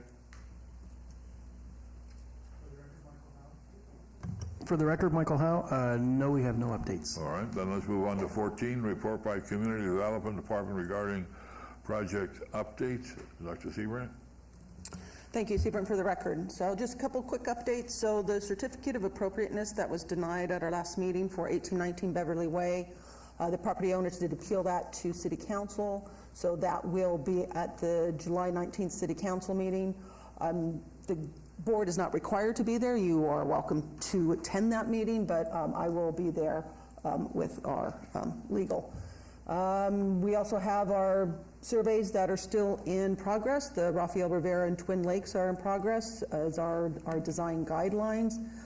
Design guidelines, we should have the second draft that will be presented at our July meeting. And the land acknowledgement and the Historic West Side School Centennial Celebration, those are both in pre-production. And again, the celebration is on September 30th. And other than that, there we go. National Alliance of Preservation Commissions, the summer short course, several of the commissioners took part in last year's summer short course. So this year it is online again. I believe they're going to be doing all these summer short courses online, and it is August 23rd to the 24th, and that bullet points are the topics they'll be discussing, and that will be the different panels and webinars for trades and contractors, cultural significance, small-scale development, incentives, demolition by neglect, outreach, and federal grants. And we just need a head count of who wants to attend, so please email Teresa if you are interested. It's $50 per person, and then once we have a total of who wants to be attending that, and they will, again, keep in mind that you don't have to attend it those 2 days, that they will be available for, like, I believe 6 months after. Then they have the webinars available. So just make sure that you email us so that we know how many people want to attend.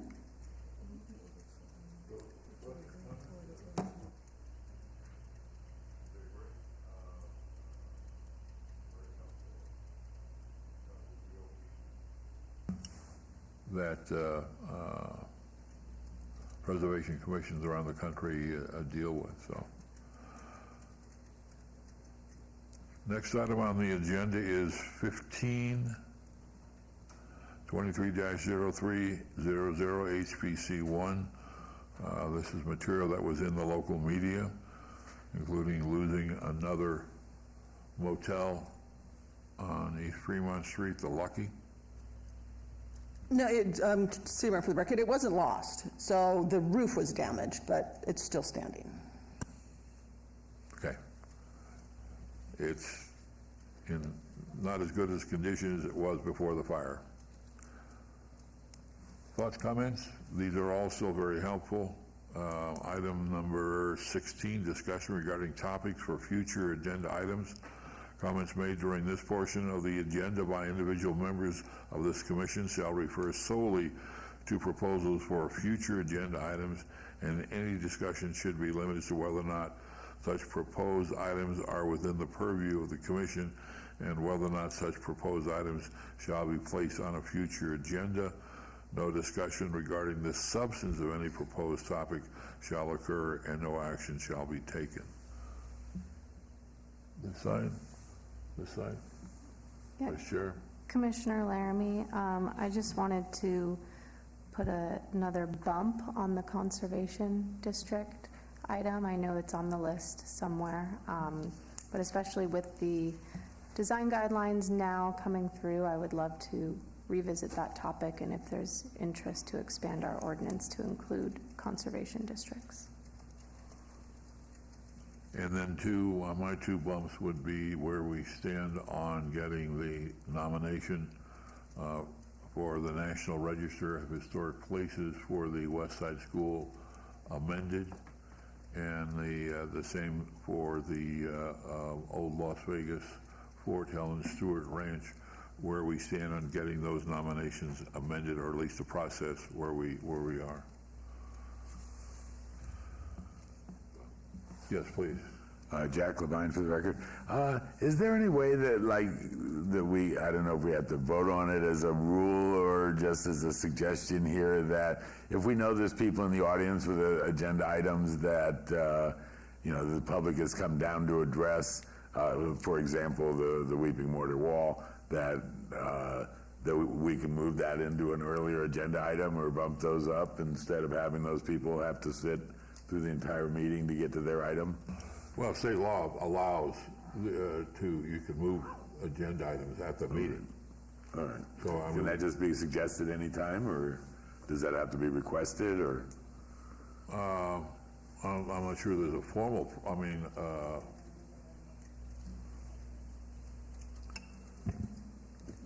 I believe at the chair's discretion, you can pull items forward to be heard out of order. So going forward, maybe we make that note to the chair prior to the meeting beginning if we can see people in the audience for specific items. But Okay, well, I would make that suggestion. Okay. And we look for that. I tend to leave the agenda the way it is, largely because I believe that Dr. Seabrand has thought about the elements that are in there in some sort of an order. Okay. So the answer is yes. I think if the commissioners want to approach the chair and indicate that there's a feeling that something needs to be moved up, we have the legal flexibility to do that. Okay. But I'm sure that Mr. Figler enjoyed listening to all of our comments today.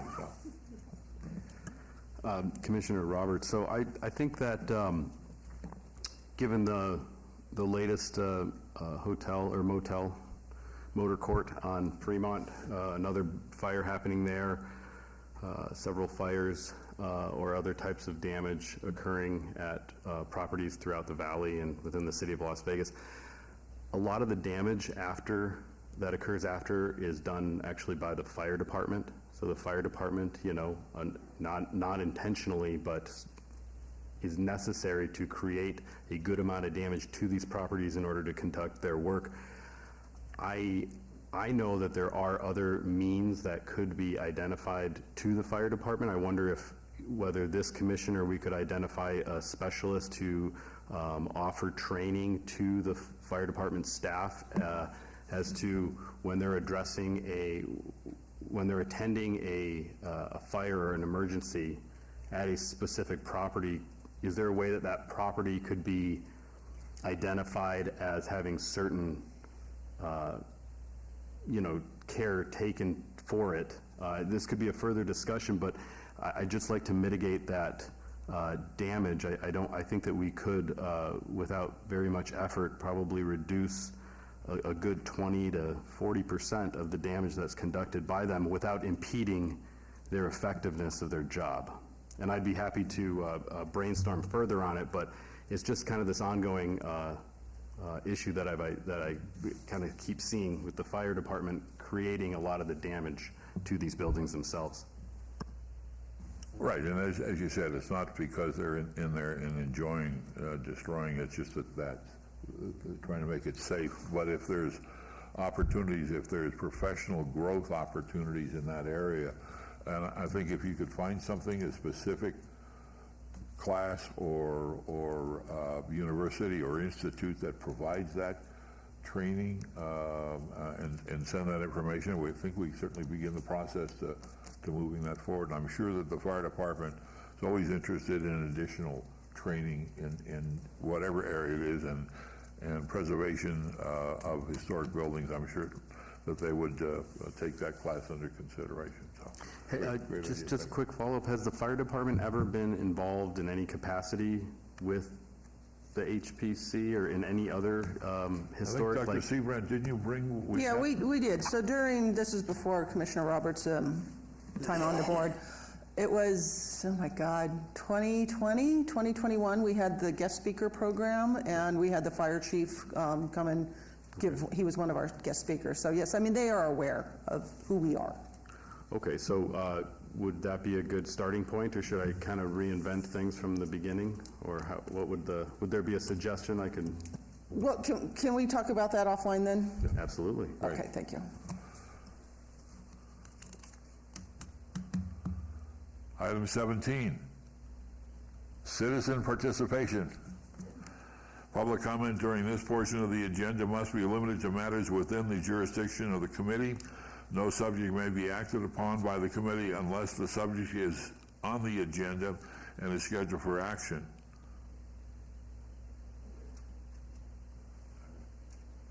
Yeah? Okay.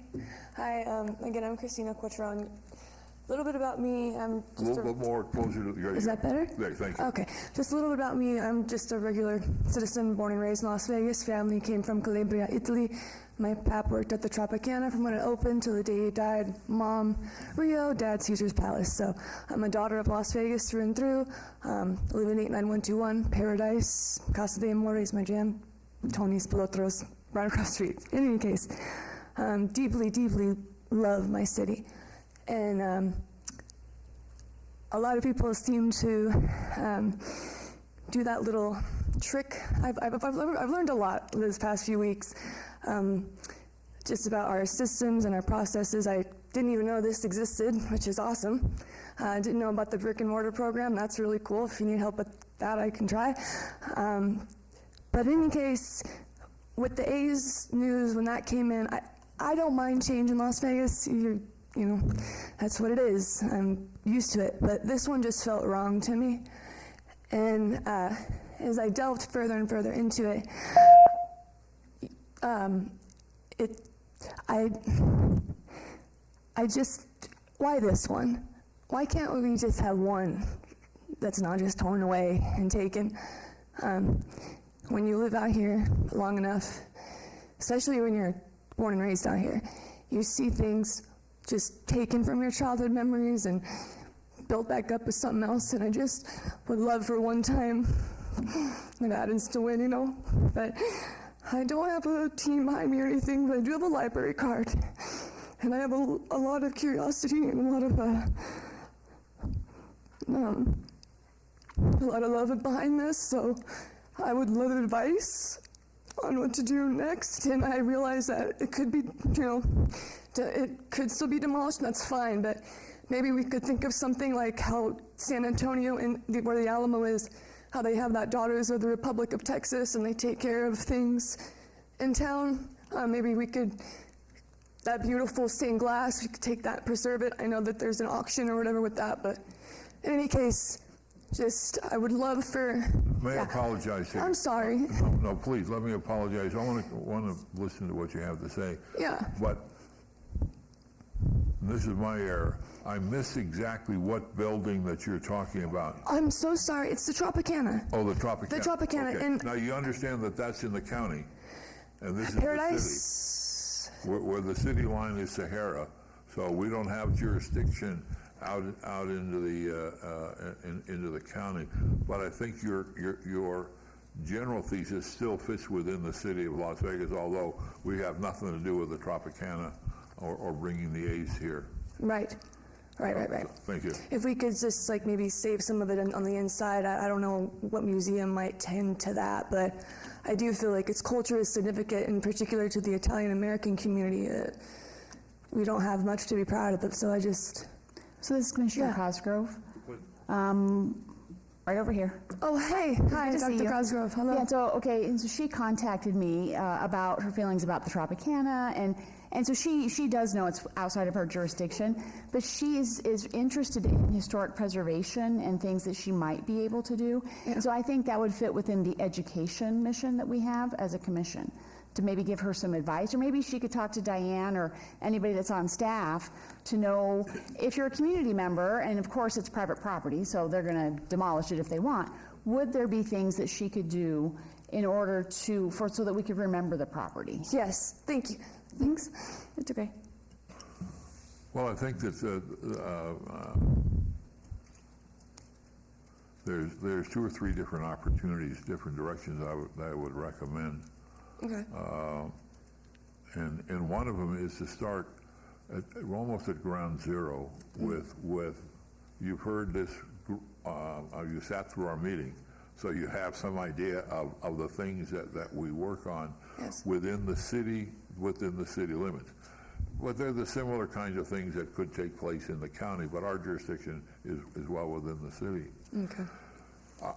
I think that I would contact the county commissioner that oversees that particular thing. Who is that? Think it is. I can help you with that. Okay. Okay. And then the second thing is, I think that there are others, even though I don't want to be dramatic, but I think the Tropicana, which is housed one of the first radio stations, KRAM, is gone. Mm-hmm. But there are other buildings, there are other places, even within the city of Las Vegas, and there are opportunities to really get in the loop with things like the Friends of the Nevada State Museum at the Springs Preserve. Okay.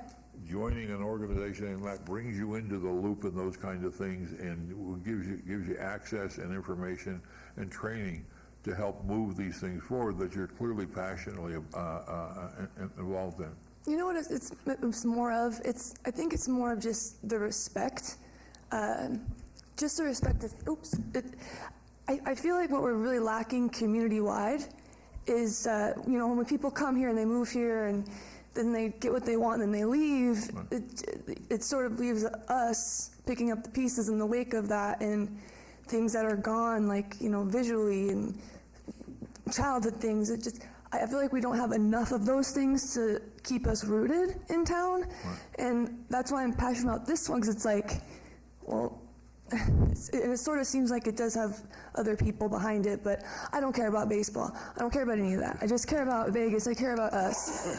So well, you see what this commission does, and a bit more, than when I just came in. Yeah. With a building like the Huntridge, why we all, and you also clearly understand that this is Las Vegas, and I think one of our former strip hotel owners said we have to reinvent ourselves every 5 years. So historic preservation within this community is a challenge. But I, with your energy and knowledge, I think I would join an organization like the Friends, and there may be another organization in town that would allow you to not only get rid of some of the frustration and sadness by getting something accomplished as a group rather than an individual. Dr. Seabrant will be more than happy to do that. The other minor thing that I would do is I would go on the city's website and look at the agenda or look at the ordinance, and Dr. Seabrant will give that to you, that covers our responsibility.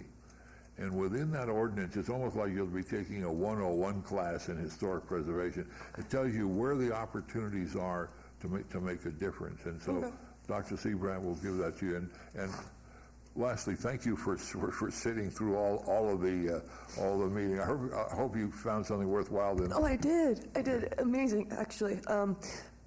Bought the brick and mortar one in particular. A couple of years back, my sister, I live right by Murillo Street. So there's Paradise Park, and then there's that stop sign off of Harmon and Rochelle, I believe it is. Okay. There's a hole in the wall right up to the left where the guy with the umbrella, the rainbow umbrella, right across the street from him. There's a hole in the wall at that four-way stop that my sister was plowed into by a drunk driver. about 5 years ago, and it's still there. So I wonder if we could maybe get that fixed. But now I know about it, so I'm happy I sat through it. And I'm sorry I'm so emotional. I just am not very prepared. And I got to go to school. I'm going to dealing school to keep the family tradition alive. But yeah, I really found this helpful. And I don't know who Teresa is, but please put me on whatever mailing list that is. Right. Jack? Jack Levine for the record. Call me or send me an email. Okay, I will. And I'm going to recommend, like, go to the county commission meeting, okay, and make the same appeal. They have an open meeting, open mic at the end of each meeting, maybe come later in the meeting. I'll help you. Thank you. We'll figure all That's that right. out. There's other organizations and about a preservation foundation. We would love to have your help on that. And the neighborhood thing, that's awesome. My neighborhood, 89121, like, Organize a shoot, neighborhood yeah. association for your neighborhood. Okay. We would just love to see more citizen participation, the kind of what you're here to do and to advocate for, and Okay. and just put it out there anywhere you can. You'd be amazed at how fulfilling and satisfying it is to do that. All right. Thank you. Thank you. All right, guys. Be in touch then. Thank you. Motion to adjourn? Commissioner Surface, I'll make a motion to adjourn. Second. We have a motion and a second from Jack Levine. All those in favor, please say aye. Aye. Those opposed? We are adjourned. Thank you all. Thank you.